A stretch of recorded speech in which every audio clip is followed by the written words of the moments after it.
Interview में क्या बोलना है, इस पे तो आपको बहुत सारी वीडियोस मिल जाएंगी।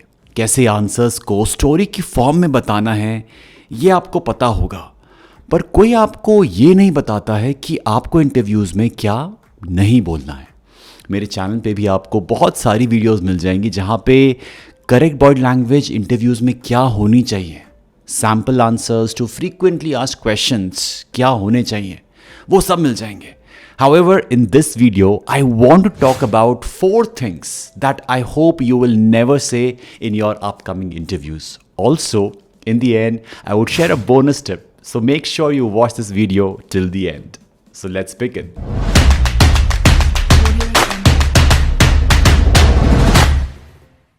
Number 1.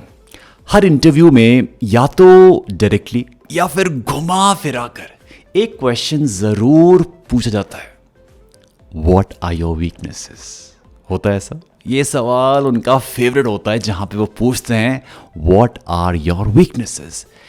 ये कुछ इनडायरेक्ट वेज हैं जिसके थ्रू वो जानना चाहते हैं कि आप कितना जानते हो अपने बारे में, या फिर उसी सवाल को कुछ अलग तरीके से पूछ सकते हैं by asking you that what are your challenging areas, या फिर why should we not hire you, या फिर what was the biggest personal challenge in your last project? कहीं ना कहीं वो वीकनेस ही जानना चाहते हैं आपके। So never say, I don't have any weakness. देखो, कोई भी परफेक्ट तो होता नहीं है, और अगर आप ये कह रहे हो कि आप में कोई वीकनेस नहीं है तो उसके 2 एस्पेक्ट्स हो सकते हैं। पहला, या तो आप अपनी वीकनेस को देख नहीं पा रहे हो, यानी कि सेल्फ अवेयर नहीं हो, या फिर आपको छुपा रहे हो। So it's simple. मैंने बहुत सारे स्टूडेंट्स को एक बहुत फैंसी आंसर देते हुए सुना है, और वो बहुत ट्रेंडिंग भी है। वो कहते हैं कि आई एम अ परफेक्शनिस्ट। मतलब अगर आपसे कोई वीकनेस पूछे कि आपकी वीकनेस क्या है, तो बच्चा बड़ी शान से बोलता है कि I am a perfectionist. No, don't say that. It is not a real weakness, it is kind of a fabricated one. Genuine लगता नहीं है। आपको जेन्युइनली जो चैलेंज लगता है उसको बताओ, बट इस बात का ध्यान रखना कि जिस जॉब रोल में आप जा रहे हो, अप्लाई कर रहे हो, वो अफेक्ट ना हो उस वीकनेस से। मतलब अगर आपका फ्रंट ऑफिस का काम है तो वहाँ पे कम्युनिकेशन स्किल्स को आप एज अ वीकनेस शो नहीं कर सकते। आपका कोर काम ही है लोगों से बात करना। सो जॉब डिस्क्रिप्शन से तालमेल बिठा के रखिएगा। इनफैक्ट इस पर मैंने एक डिटेल वीडियो भी बनाई है, आप उसको देख सकते हो to know the right way of answering this question. दूसरी बात जो आपको इंटरव्यू में कभी नहीं बोलनी चाहिए, आपको पता नहीं होगा कि मैंने इंटरव्यूज़ में ये लाइन कितनी बार सुनी है। The candidate will say it's all there in my resume, और as you can read in my resume sir. एक बार मैंने कैंडिडेट से पूछा कि आपने अपनी फर्स्ट ऑर्गेनाइजेशन में कितने साल काम किया, तो उसने सीधे आंसर करने के बजाय मुझे बोला कि it is written on the second page of my resume. जाके देख लो भाई। देखो, समझो एक बात को, हम सब अपने पेरेंट्स के लिए प्रिंस चार्मिंग एंड डार्लिंग डैम्सल्स होते हैं, पर यही इंटरव्यूअर से एक्सपेक्ट करना अच्छी बात नहीं है। एक इंटरव्यूअर के पास थाउजेंड्स ऑफ रिज्यूमे आते हैं, एंड आपके इंटरव्यू से पहले और बाद में भी बहुत सारे इंटरव्यूज स्केड्यूल होते हैं। ऑल्सो रिक्रूटर्स आपके रिज्यूमे को स्कैन ही करते हैं, और उनसे एक्सपेक्ट करना कि उनको सब डिटेल्स याद हो is quite impractical, and it's all in my resume बोलना is a bit rude too. लिखा तो है सब कुछ, देख लो यार, व्हाई यू आस्किंग मी, देखो और मुझे हायर कर लो। अगर आपसे पूछा है तो आंसर दे दो, and don't ever say this line. Also if you say this, it somewhat breaks the connection. Interview एक कॉन्वर्सेशन की तरह होता है, उसको उसी की तरह रहने दीजिए। जैसे फ्रेंड्स बात करते हैं, हाँ थोड़ा फॉर्मली बात करेंगे, या फिर like a question and an answer round. अगर आप आंसर देने के लिए इंटरव्यूअर को रेज्यूमे रेफर करने के लिए बोलोगे, then it is bound to disconnect you from the interviewer, and you won't want this to happen, right? It is okay to explain or even re-explain things mentioned on your resume, right? Resume में लिखा है कि आपने 2011 से 2016 तक एक company में काम किया। सिर्फ ऐसा बोलना थोड़ा बोरिंग है। आपको नहीं लगता कि मैंने उस कंपनी में इस साल से इस साल तक काम किया? नहीं, आपको मौका मिल रहा है एंथुजियाज्म और वार्मथ के साथ अपने एक्सपीरियंस को बताने का। For example, instead of this आप कह सकते हो कि I had the opportunity to spend 5 years in a wonderful company before I had to move out of the city. I had a chance to work with a set of growth-minded individuals and a great leader. It was a great learning experience. आया फर्क समझ? अगर आप interviewer को कहते as you can read in my resume, तो आप अपने आप को इस तरीके से कभी एक्सप्रेस नहीं कर पाते, है कि नहीं?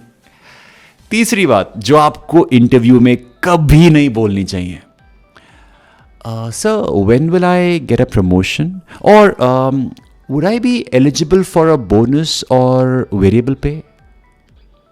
नो। देखो, अगर आप सीनियर पर्सन हो then you may talk about pay scale and the bonus and variable, discuss कर सकते, that's okay. However, initially asking about promotions and bonuses right in the interview is not right. Interview में अगर आप ये पूछते हो तो आप एक गलत सिग्नल सेंड कर रहे हो। वो इसको ऐसा भी परसीव कर सकते हैं कि you want to be rewarded even before you have proven yourself. देखो, अगर आप ऑर्गेनाइजेशन के पार्ट हो then if you ask about bonus it's a different game, क्योंकि आप ज्वाइन कर चुके हो। हाउएवर, अभी तो आपने ऑर्गेनाइजेशन को ज्वाइन भी नहीं किया है। बोनस एंड प्रमोशन तो आपके परफॉर्मेंस डिपेंड करते हैं ना, कि आप कैसे परफॉर्म करते हो, and it is a tough question for an interviewer since they don't know about you and your performance. तो ये सवाल उनसे पूछना सही नहीं है। इंस्टेड आप इस क्वेश्चन को एक डिफरेंट वेज में पूछ सकते हो जो कि ऑड भी ना लगे, जैसे कि So, is there any kind of reward system to know if I am being successful in the company? या फिर, ma'am, what are the parameters on which I get to know that the company is appreciating my hard work? इससे आपको better answer मिलेगा and you would save yourself from embarrassment. Fourth point, आखिरी बात जो आपको interview में कभी नहीं बोलनी चाहिए। My last job was horrible. I literally used to hate my boss. He was a pain in the...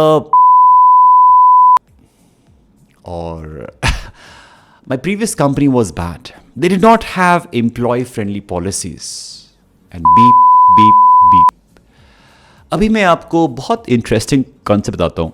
इस कॉन्सेप्ट को कहते हैं स्पॉन्टेनिटी ट्रेट इन्फ्रेंस। क्या कहते हैं? Spontaneity trait inference. क्या होता है ये? अगर आप किसी की बुराई किसी के सामने करोगे देन जिसके सामने आप बुराई कर रहे हो वो सारी बुराई को आपसे असाइन कर देगा। सो अगर आपने इंटरव्यू में बोला कि आई हेट माई बॉस, तो कहीं ना कहीं द इंटरव्यूअर वुड थिंक कि बॉस प्रॉब्लम तो आप में ही कुछ होगी। ये साइकोलॉजी है। आप चाहे अपने पुराने बॉस की बात कर रहे हो but the interviewer would relate कि दिक्कत आप में ही है। थोड़ा वियर्ड है बट सच है। आपने तो सुना होगा ना कि इंटरव्यू में कभी नेगेटिव नहीं बोलते किसी के बारे में, चाहे वो क्लाइंट हो या कलीग्स हो, कंपनी हो या फिर बॉस हो। This is the reason we should never say anything negative in the interview and now you know, so don't make this mistake. इसका ये मतलब नहीं है कि आप सच बोल दो कि सर मैं तो एक सच्चा इंसान हूं, बस मैं दिल से बोलता हूं सर। हो सकता है कि आपका बॉस अच्छा ना हो पर ये आपको इंटरव्यू में नहीं बोलना है। सो अगर आपसे पूछा जाए कि आपने लास्ट कंपनी को क्यों छोड़ा, देन आप पोलाइटली इसका आंसर दे सकते हो by saying something like, sir I don't think it was a right fit for me और I felt that it was the right time to move on from that position. Yeah, that's a subtle way of answering this question. And this brings me to my bonus tip. So can we have some drum rolls? Well, her interview में एक question अक्सर पूछते हैं आखिरी में कि do you have any questions for us? And most of the people ask, so how many offices do you have in this city? Or what would be my designation? आप कहाँ से बिलोंग करते हो सर? ओह सर, आप भी वहाँ से belong करते हो? Never ask person questions. Don't ask questions which can be easily found on the website, job descriptions, or any public forum. That shows your underpreparedness. It leaves a very bad impression and last में जाके आपके पूरे interview पे पानी फिर सकता है. Ask questions जिससे लगे कि आपने अच्छी रिसर्च की है. So choose your question wisely. अब मैं इतनी स्पून फीडिंग में नहीं करूँगा, नहीं. आप मुझे कमेंट्स में बताओ कि कैसे क्वेश्चंस पूछने चाहिए आपको रिक्रूटर से at the end of the interview. Let me know in the comments. If you comment then I would make a separate video on this one. Also don't forget to subscribe to my channel and hit the bell icon so that you don't miss out on any of the upcoming videos. Till then, stay awesome, stay productive.